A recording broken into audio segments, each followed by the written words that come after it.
Hello and welcome. He's increasingly made a name for himself doing comedy, but his acting repertoire is extensive as one of the few Indian-born, British-raised talents in Hollywood. This week on 101, meet the quick-witted actor and performer, Aasif Mandvi.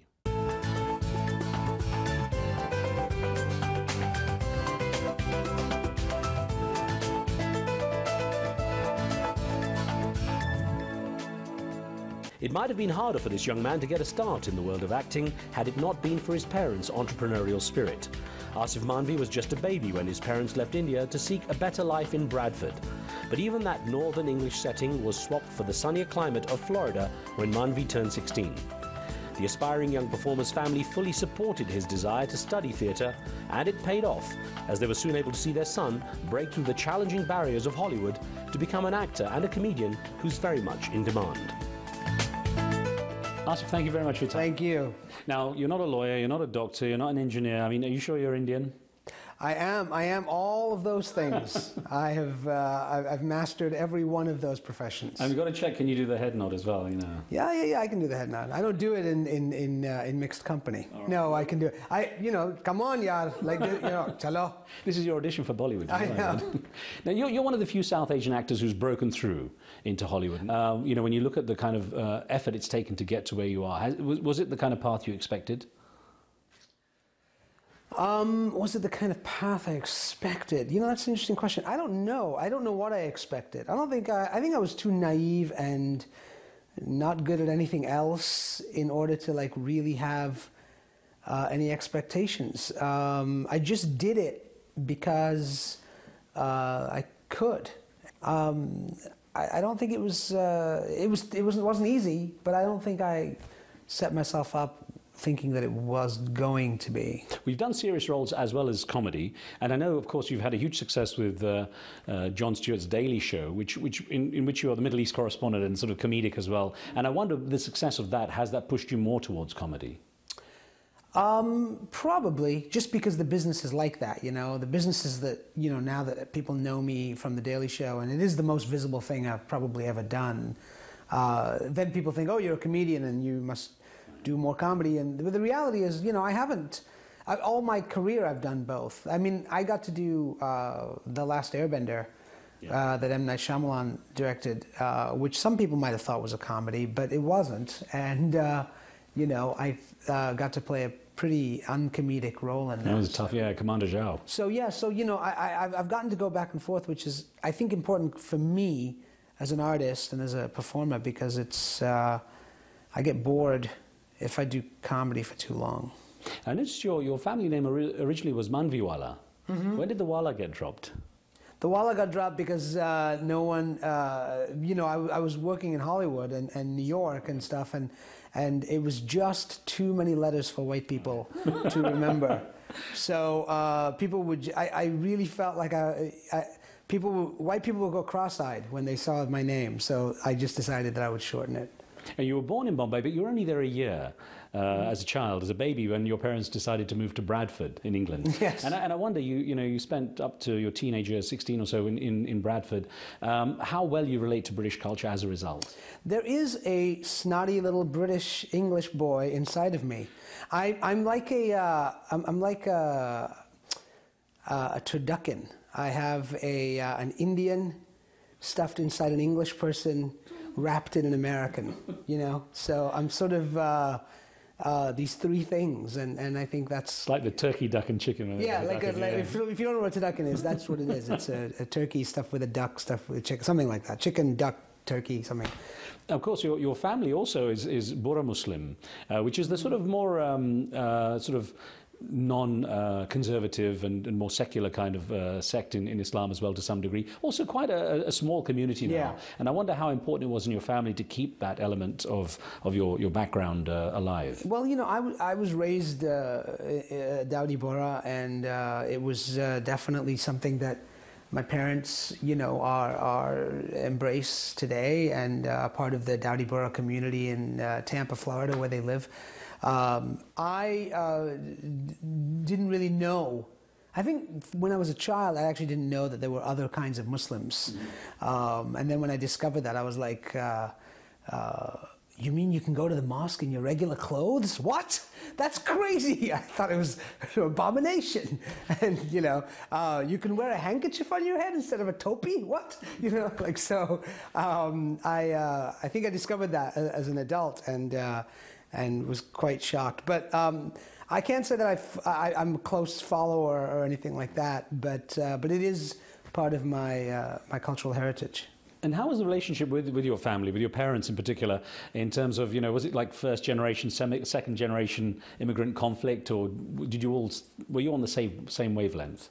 You know, my parents, actually growing up, my parents were perhaps a lot more liberal and easygoing than a lot of South Asian and Middle Eastern, you know, parents. I think that my mother actually was the one who encouraged me to try drama, to take drama in school as an elective, you know, because she knew I enjoyed it and was really good. I don't think she ever thought it would become a profession, but you know, I think that because my parents moved to the U.S. when I was 16, they started a whole new life, and so I think here were my parents in the middle of their lives, sort of starting a whole new life, moving to a whole other country. So for me, I think I kind of had a few years there where they weren't paying as close attention to the classes I was taking in school as they might have if they had not been dealing with like a whole, you know, new life themselves that they were creating. So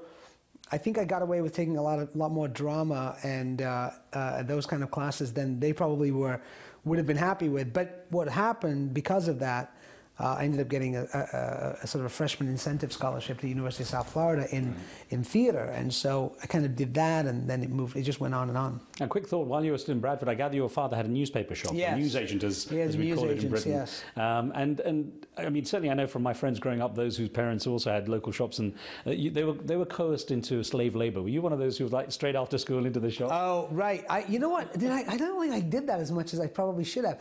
My dad, I just remember my dad standing behind, it was Bradford, you know, it was cold. It got cold up there, and I just remember my dad standing behind the newspaper shop. I mean, behind the counter of the newsagents with you know, with like a scarf wrapped around his head and a heater in the corner, just like shivering, you know. And but it was great. It was great. You know, we used to go there and hang out in the shop, go behind, you know, in the back there, and it was great. It wasn't. It was a great place to just get free candy and stare at the pornography. Well, it was hopefully high enough up so you couldn't reach it. Yeah.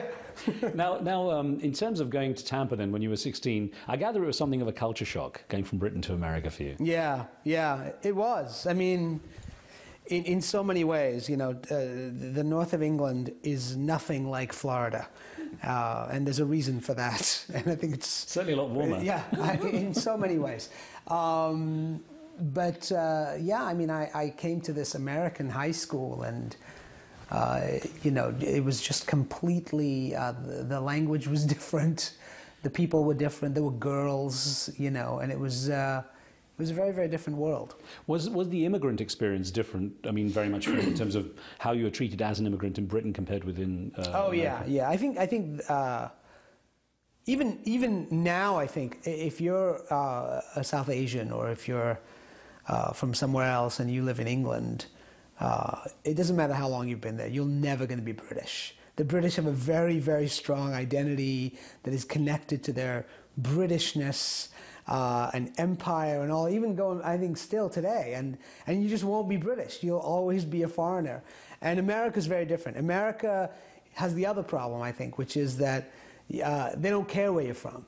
You know, it becomes, your rich cultural heritage becomes irrelevant to the magnificence of America. You have to pledge your allegiance. You know what I mean? You pledge your allegiance to the flag, and then it doesn't matter if you're from India or Africa, or, you know, and it's like you've had a culture going back 10,000 years. Well, ignore all that. Just, you know, now you're an American. So there's a reverse kind of thing that happens here, I think. While you were in Florida, you actually did some time at Disney World. Mm-hmm. You were working there as well. Yeah. Were you one of the characters? No, well, it was my first job out of school, actually. I did street improvisational comedy. And it was a great training ground just for comedy and just for improvisation. And I worked with some really funny people. And it was a great sort of gig to, do out of college. Because it really was, you sharpened your teeth down there, even though it was, you think it's very family-friendly Disney, but the reality is doing street theater is one of the most dangerous things in the world, even if you're at Disney World. Now, is it true you followed your girlfriend up to New York? My then girlfriend, yes. She was moving to New York. I said, hey, I had my Actors Equity card in my pocket, and I thought, why not? I'll just go to New York and I'll see what happens. And by this time, I presume your parents had given up hope that you were going to be the good Asian son and... Right. I think at this point at this point they had seen me do theater and in college, and then drop out of college to go and pursue improvisational street theater at Disney World. I think at this point they were like, well, as long as they were expecting me, I think, just to keep going down the disappointment road, and just kind of become homeless. And my dad actually, I think, said to me, "You do whatever it is, just don't come to me asking me for money because I don't have any." So as long as I didn't do that, I think he was fine. Now, your breakthrough came to some degree when you were you'd been working on Off-Broadway, and you were developing your acting skills off-Broadway, and you created this acclaimed one-man show, Sakina's Restaurant, in 1998. It won an Obie Award, which I think was a turning point for you. How did things change after that? Well, I think it was the first time that the phone started ringing for me, as it were, and people actually, had seen this show now, and we ran for 6 months off-Broadway.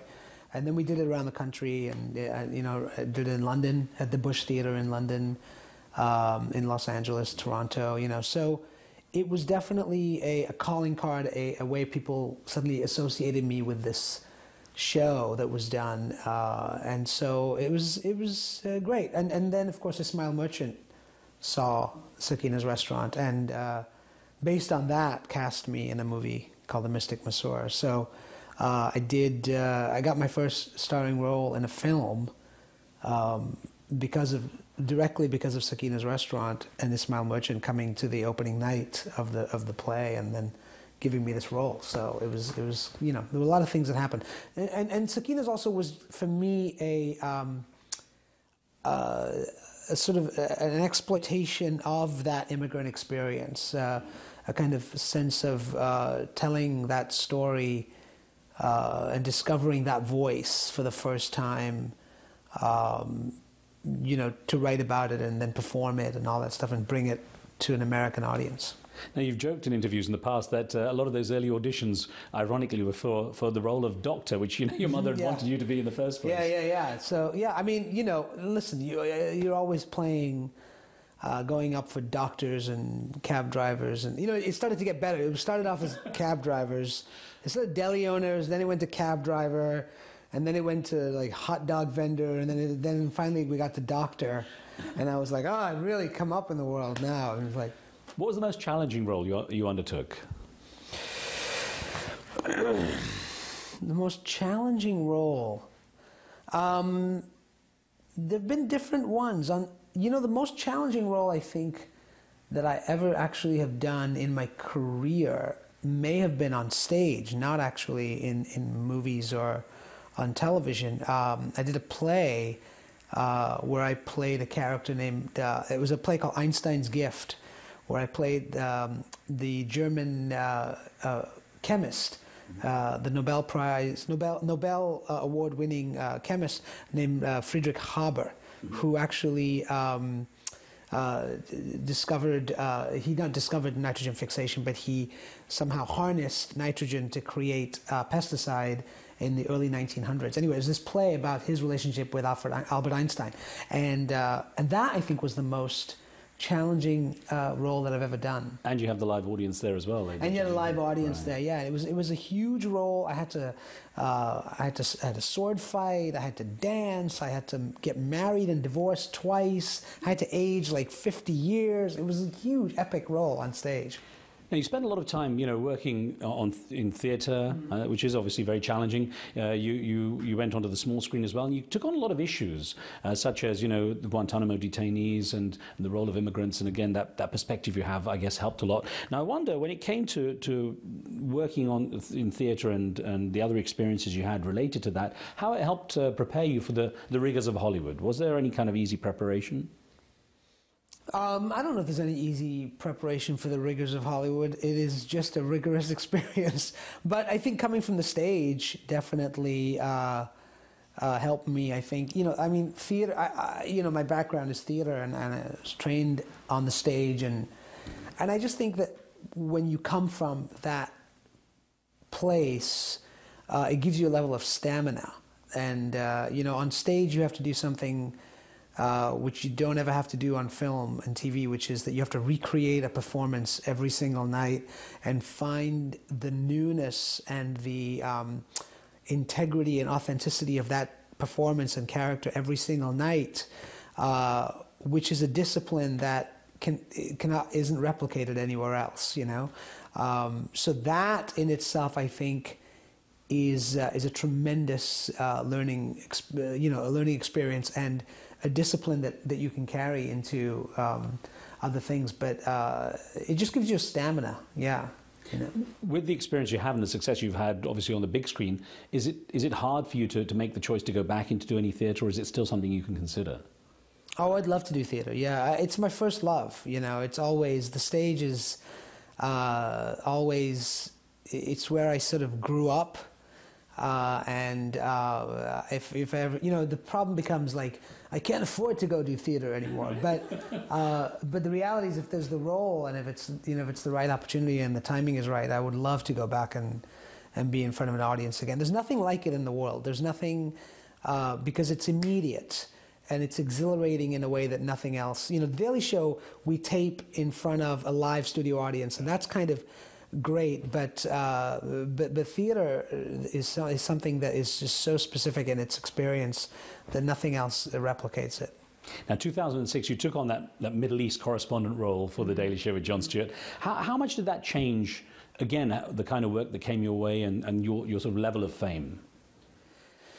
Well, it changed my level of fame entirely, because suddenly I went from complete obscurity to low-level celebrity. And so that was a huge jump. Because you're yourself, of course. It's that kind of that mock role, but you are yourself in it, as opposed to a character in a movie. You know what? I'm not actually. I don't mean in terms of you obviously play a character. Yeah. But it's your name and it's your name. It's my name. I always think of it as he's a character that has my name, but it's not me. He's much smarter than I am. He is, much well-traveled. He has a team of really smart, funny Jewish writers who write comedy for him every time he goes, anywhere he goes. He has a team of writers. So he's very, he's different than me, but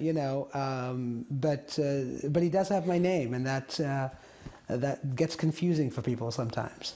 Now, how did your experience especially living in New York, change? Being a Muslim as well, and of course you have to explain to a lot of people being Indian and Muslim, are quite compatible. Right. I wonder how things changed after 9/11 for you here. Well, it changed. I think it mostly changed inside. Like, something happened where I realized, like, I had a responsibility, not to make a bigger deal out of it than it needs to be, but there was some kind of voice that needed to be out there that wasn't being heard in the wake of 9/11, in the aftermath of 9/11. That something needed to be said. There's a great quote, I think by William Saroyan or someone like that, who said, if something's got to be done and something must be done, then somebody's got to do it. And so it's kind of that, It's like I felt like I needed to say something. And, there was an interview I watched on TV soon after 9/11. And it sort of illustrated the ignorance and the kind of dialogue that was going on in America, where some government official was talking to a reporter and talking about Eid, the Muslim Eid, and he said, Eid is spelled E-I-D, and if you spell it backwards, it spells D-I-E, die. So how can these people be trusted? And I thought to myself, wow, something needs to be done. Like, someone needs to come out and say something, and so that, I just remember that moment and thinking, like, wow, like somebody, we need to start mobilizing or speaking or acting or creating art or creating something to put out there that counters all of the ignorance and stereotyping and reductive thinking. Who have been your mentors in life, Asif? Who have been my mentors?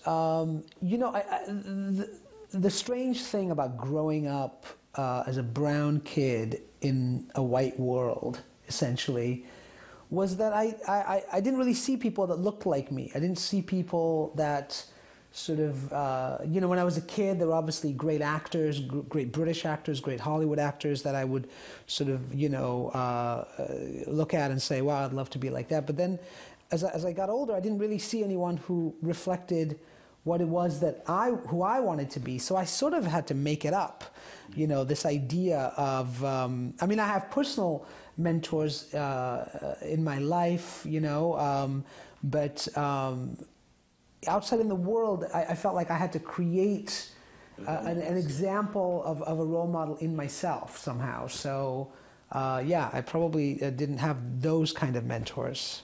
You've got a great list. You've got a long list of movies and shows you've done, from Spider-Man 2 to Sex and the City and The Sopranos. And I wonder now, with the experience you have and the diversity you've experienced, what would be a worthy challenge for you? Oh, what would be a worthy challenge? There's always something comes along. I read a play recently written by a friend of mine who is with a lead Muslim character that's very conflicted and very dealing with a lot of his own self-hatred about himself and his own personal immigrant identity and all that. It's a role that anybody, I think, from my background would kill to play, and but there are always stuff like that coming along. There's always something that you read, and it's just whatever inspires me, really. It's just like if I read something or if I see something, it's like, oh, that is an inspiring character or performance or something, With the pace your life is at, with the success level you have now, do you have time to switch off, or is it unthinkable? Oh, sometimes some days are crazier than others. My life is not. I'm not flying to Milan every weekend. To get your hair done. Right, exactly. I'm not Kim Kardashian. You know what I mean? But I'm close. So I have lots of time when I'm just sitting around the apartment, when I'm literally like going, nobody's emailed me in 15 minutes. What's going on? So yeah, it ebbs and flows. Like there are times when life gets crazy and you get overwhelmed, and then there are other times when you're literally like, my mother complains I don't call her enough, and when I do call her, it means nothing's going on, and so then she always gets the complaints about like, nothing's happening, no one's, I'm bored, but when I don't call her, she's like, oh, but it's because I'm busy, so I don't know. Of course, it's really difficult with someone who's young and still has so much of the career to go. But I always wonder, if it's possible to look ahead, if you could have a legacy, or if you could be remembered a certain way, what would you like it? A legacy? My goodness. I'm very young. I have a great deal of life ahead of me still. This is like you're talking to an old man. I would like to be remembered as the man who single-handedly jumped over the Atlantic I hope on you're a training. pogo stick. Have you started training? I've started training. I have a pogo stick. I'm up to 4 feet. I'm going to catch up with you when you complete the journey. Yeah. Awesome, I'll thank you jump very right much. from New York to London. Boom. Back to Bradford. Back to Bradford. There Right you back go. to Bradford. Awesome. Good luck. Thank you very much. Thank you very much. Thank you. Thanks.